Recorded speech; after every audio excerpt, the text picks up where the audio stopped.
Hi guys, it's Juliana back with Ron for this edition of Ask Ron. Today our first question. Well, here we are, the day after Thanksgiving. I hope you didn't eat too much. And listen, it's almost the end of the year, man. Time to get going here. Let's get moving.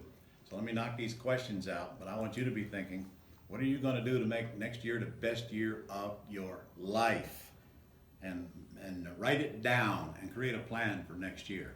All right, go ahead, Juliana. What do we got? All right, the first question comes from Keith and Sharon Cooper in Jonesboro, Arkansas. Arkansas, okay. He says we're I closing just on. left there actually, last week. Go ahead. He says we're closing on November 30th. I have a contract for $150K, Right. appraised at $133. I have What? That can't be right. It appraised at 133 and you have a contract to buy it at 150?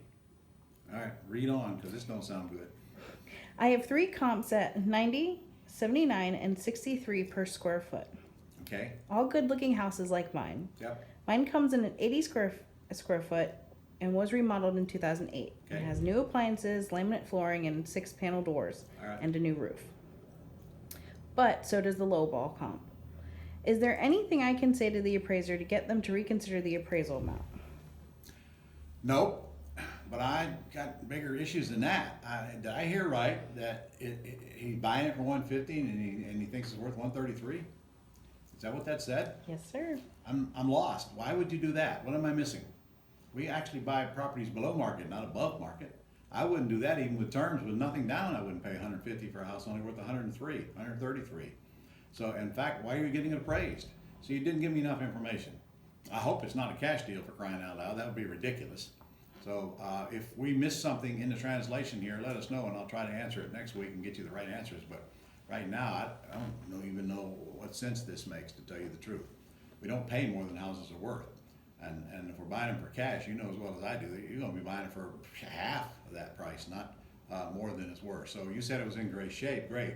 But your question is not how do I get an appraiser to appraise it. Your question is what's wrong with this deal and how do I go about fixing it if there is a way to fix it. You're right. He might be selling it. The contract might be to sell it. Oh, so it doesn't say that anywhere in his question. Okay, It I says got it. closing Sorry. on November 30th. All right, so you're selling it for 150 and you think it's worth 133. All right. Yeah, well, no, you're not going to change the appraiser's mind. No way. The appraiser's going to use comps. In fact, you're not even supposed to talk to the appraiser if this appraisal's been ordered by a lender. And that's one of the biggest problems when cashing out of properties. Well, is appraisers that come in lower. But you just told me yourself your comps don't justify your price, so why you're trying to punch it up? If the appraiser comes down, knocks it back where it's supposed to be, you should be prepared to sell it for that price, and not try to create a whole lot more value there than the appraiser is going to justify. You can try to give the appraiser some high comps, but frankly, he's probably going to resent it, and it might work against you because when you try to influence the appraiser is not really on your side, and you really shouldn't do it. Just let him do what he's going to do, and you haven't told me how you're going to sell it.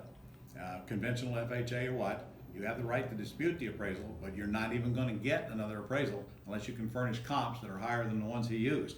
Plus you'll have to pay for the disputing appraisal if you do that. Last year I had 3 or 4 houses that appraised for considerably less than I thought they should. I made the decision to sell them anyway and be done with it. All right, next question. All right, the next question comes from Larysa Nisen in Newcastle, Washington. Larysa, okay?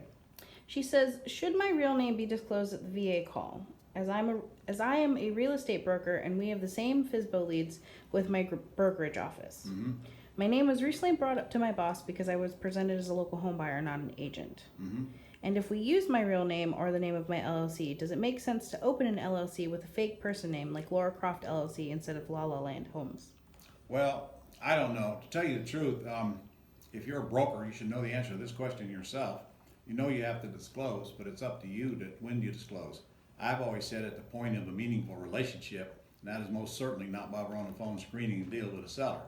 In fact, I would disclose when I get to the house because nobody cares anyway, but maybe your broker and the regulatory authorities, but as long as you disclose. I used to just write under my signature, real estate agent.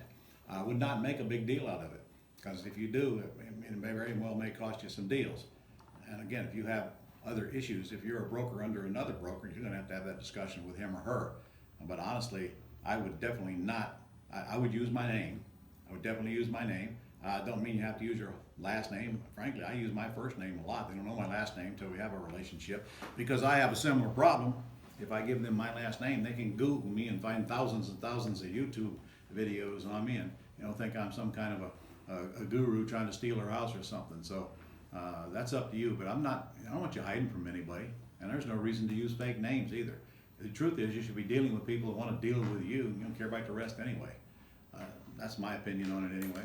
So, all right, I don't even know if I answered that question, but let's move on to the next one. The next question comes from John Medley in Springfield, Tennessee. John, Tennessee, be in your backyard shortly.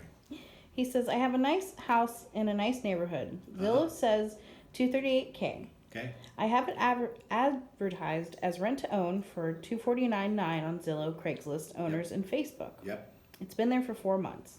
Lots of calls at first, but now it's just a trickle. Do you have any ideas on how I should move it? Yeah. First of all, John, if you're selling the house, it should not be on Zillow at anything other than your selling price. So if it's on there for $238, no wonder you're getting resistance. You didn't tell me who put it there. Obviously not you. So you're probably leaving it up after you bought it. Is that correct? If it is, make the seller get it off of Zillow. That's a condition of when I purchase a house. I tell them this has got to come off of Zillow, or I'm not going to buy your house. And I want them off right now. I get a contract on the house, I want it to come off of Zillow immediately. So now when you put it back up, it's at $249.9. Now Zillow's not the only place to advertise, but it's one of the best. So remove all evidence online that it was $238. Besides, you're offering terms, and if anybody wants to say, why are you charging so much? You say, well, because I'm offering you terms. We go take a look at the house, and if you like what you see and you think it ought to come down, and make your case for me, and I'll consider it at that time. But yeah, you do need to get out beyond Zillow by far. Best thing you can do is put pointer signs to the house. People call on the pointer signs. I get more calls on that than I do all of the online ads. However, today most of our investors are using paid ads on Facebook as well. Doing very, very well with paid ads, driving them to that sheet that shows the price of the house and all the pictures on it and everything else. But make sure that terms is a big deal. Make sure your lease option is your unique selling proposition, because people who can't qualify for a loan usually aren't going to complain about the price. Alrighty. And our last few questions come from Marv Simpson. Mm-hmm. He is looking to purchase a fix and flip in Mesa for $250K. Okay. He says he doesn't have your work for equity program, but he would like to know if a fix and flip would be concerning this property, if your handyman special ad would work with the house, and if you would bother tweaking that ad by adding a 5-day close or 10-day close to the end of it. No, sir, absolutely. You never add the restrictions of a 5 or 10-day close, because number one, you don't need that, and no investor's going to close that fast. If they got any brains, they don't have any time to even do any due diligence. So don't ever put that in an ad. Don't ever put anything in your ad that's going to be an irritant for the person reading the ad, and that is one of them. No way. That'll kill your response. You didn't tell me anything about the house. You didn't tell me the ARV. You just said it's $250. You said you want to fix and flip, but now it sounds like you're trying to wholesale it. So your question doesn't make a whole lot of sense to me, honestly. So if you're trying to wholesale it, handyman special, cash cheap, this is all the ad you need. But again, I don't know if you're selling it cheap. I don't know. You don't tell me the ARV. So perhaps you could possibly resubmit that question and pretend like you're not the author of it. Read your questions, all of you, and see if they make sense to you. And pretend you're not the one that's on this end, or that you are the one on this end trying to answer a question with half the facts. It's like a computer, garbage in, garbage out. Give me the facts. His next question also concerns this ad. Yep. He says, would this be a candidate for the axe deal if I just assign the contract for 10 or 15K, assuming the seller's numbers can be verified and assuming that the house next door, which he claims to is listed at 535, is indeed true? Golly, Mark, if the house next door is listed at 535, I'd have to ask, why are you assigning this thing, man? You better get some help, fund it, and probably rehab it and sell it yourself. Make a lot of money on this house. But honestly, if you're going to wholesale it, that is an axe deal.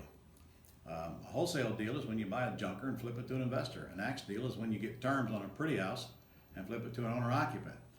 It's the same thing. You're just flipping it and get out of the deal. So yeah, it can be a wholesale deal, but want you to get some help and think that through clearly and make sure your numbers make sense. You haven't really given me the ARV. You just told me one next door selling in the fives. I don't know how it compares to your house. I don't know how much work your house needs. Again, the facts, man, the facts. Give me something to work on here. No. All right, any more? Yep, he has one final one, and he Okay. did list the ARV at 450 K On which? on this house The here. last one I just talked about? Mm-hmm. All right.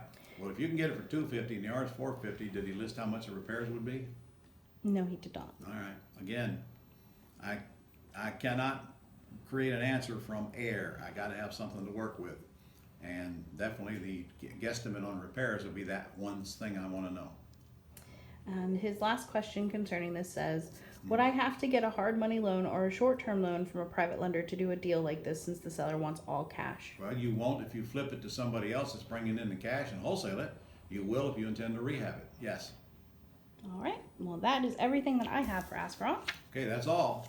All right. See you guys next week. Hope you had a happy Thanksgiving. Go get some deals. Go get some questions in here, but make them thorough. I need the facts to be able to answer.